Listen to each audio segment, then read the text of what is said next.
हर हर महादेव, घर घर महादेव, माता पार्वती की जय हो।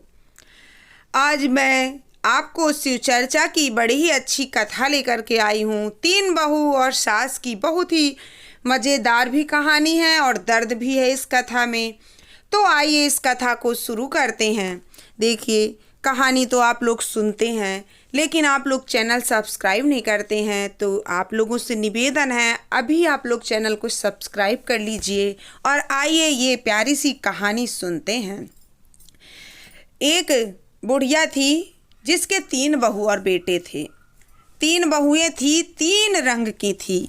3 में से कोई भी ऐसी नहीं थी जो सास की बात सुनती। सास अगर कहती ये पूरब चलना है तो वो पश्चिम जाती।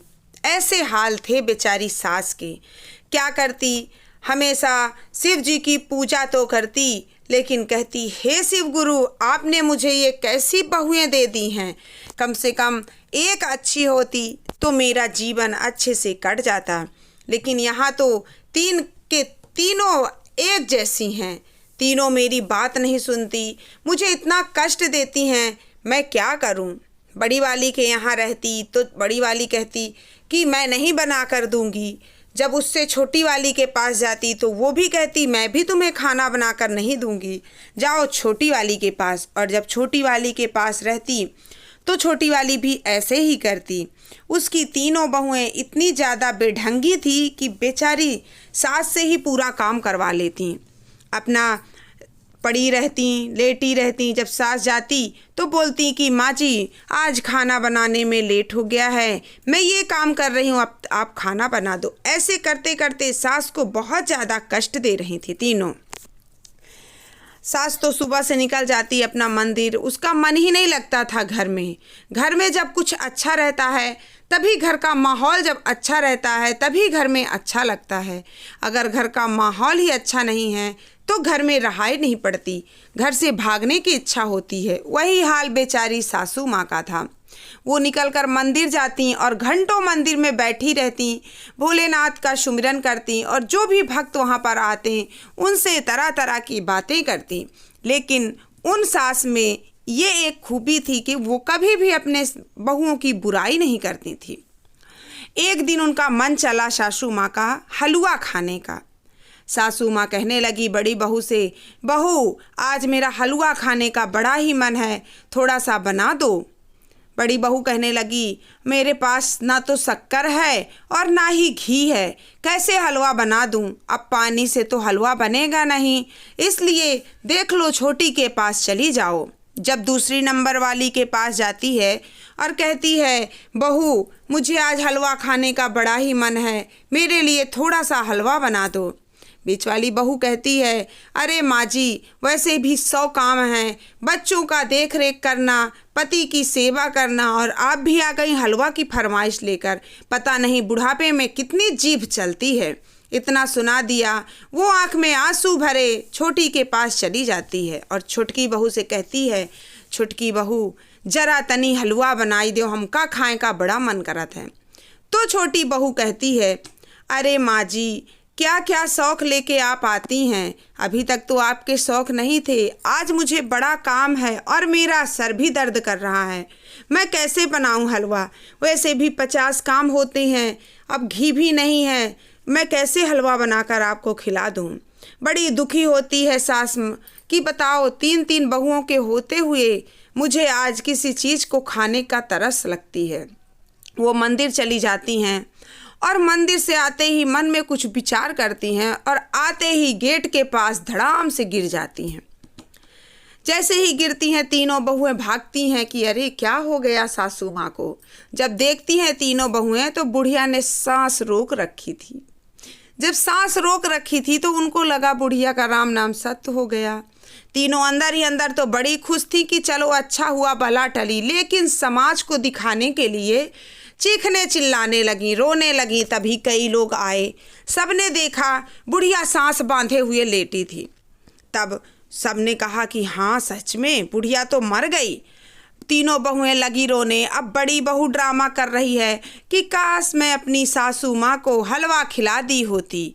तब तक छुटकी कहती है, हाँ दीदी, काश मैंने बना दिया होता। सासू माँ का हलवा खाने का बड़ा मन था, मैंने भी ना जाने क्या क्या बोल दिया। छोटी ने भी ऐसे ही कह कर रोना चालू कर दिया। तीनों बहुओं ने, तीनों मन में तो बड़ी खुश थी, लेकिन ड्रामा इतना करना है कि समाज को पता चले कि हम तीनों बहुत दुखी हैं सास के लिए। अब जब सबने सुना कि ये तीनों कह रही हैं कि माँ जी को हलवा खाना था, तब एक ने, जो गांव के थे मुखिया, आप कहने लगे, क्या बात है बहू, क्यों ऐसे बोल बोल कर रो रही हो? तब बड़ी बहू ने कहा, आज माँ जी सुबह से ही कह रही थी हलवा खाने का मन है, हमने बनाया नहीं क्योंकि हमारे पास समय नहीं था। हम सोचे थे कि बाद में बना देंगे। अब अपनी करनी नहीं बता रही हैं कि हमने क्यों नहीं बनाया। थोड़ी बातें बनाई, उनको लगा माँ जी तो निपट गई, अब यहाँ बोलने कौन आएगा कि हमने क्यों हलवा नहीं बनाया था। वो मुखिया कहने लगे, ऐसा करो, बढ़िया हलवा बना दो, सास को मुक्ति मिलेगी। अंतिम इच्छा उनकी यही थी, नहीं कहीं ऐसा ना हो उनकी आत्मा यहीं भटकती रहे और तुमसे रोज हलवा मांगती रहे। तीनों डर गईं और तीनों लगीं बढ़िया हलवा बनाने। घर में मस्त घी डालकर ज़्यादा, दूध डालकर ज़्यादा और ढेर सारा मेवा डालकर तीनों बहुएं हलवा बना बना कर लाती हैं। सब दादी की टिकठी सजाते हैं सासू माँ की उनके और ले जाने लगते हैं। तभी मुखिया कहते हैं, ये जो हलवा बना है ये अपनी माँ के टिकठी के ऊपर रख दो, उन्हीं के शरीर के ऊपर, उनके साथ ही चला जाएगा तो उनकी आत्मा को शांति मिलेगी। जब सब लोगों ने उठा लिया और ले जाने लगे तो सब कहते हैं, राम नाम सत्य है। बुढ़िया ने आंखें खोली कि अरे मैं तो चली चिता की ओर, अब क्या करूं? वो सोची, चलो अभी तो रास्ता थोड़ा दूर है, एक काम करती हूँ, हलवा खा लेती हूँ। हलवा खाई तो बड़ा ही स्वादिष्ट हलवा था। भाई बहुएं ने बड़े मन से बनाया था सास की आखिरी विदाई के लिए कि चलो अब से झंझट ही खत्म हुई। सासू माँ हलवा खाने लगी, मज़ेदार हलवा था। जैसे ही सब कहते राम नाम सत्य है तो बुढ़िया कहती है, हलवा बड़ा मस्त है। कई बार आवाज़ आई तो जब नीचे मुखिया ने सुना कि अरे ये तो आवाज़ ऊपर से ही आ रही है, उन्होंने टिकटी उतारी और कहने लगे, अच्छा आवाज़ सुनो यहीं से आ रही है। बुढ़िया चद्दर ओढ़े गपर गपर हलवा खाने में जुटी थी और जैसे ही वो लोग बोले राम नाम सत्य है, बुढ़िया कहती है, हलवा बड़ा मस्त है। जब उन्होंने कफन का चद्दर उठाया तो बुढ़िया गपर गपर हलवा खाने में लगी है। सब हैरान हो गए, सबने कहा ये कैसे हो गया।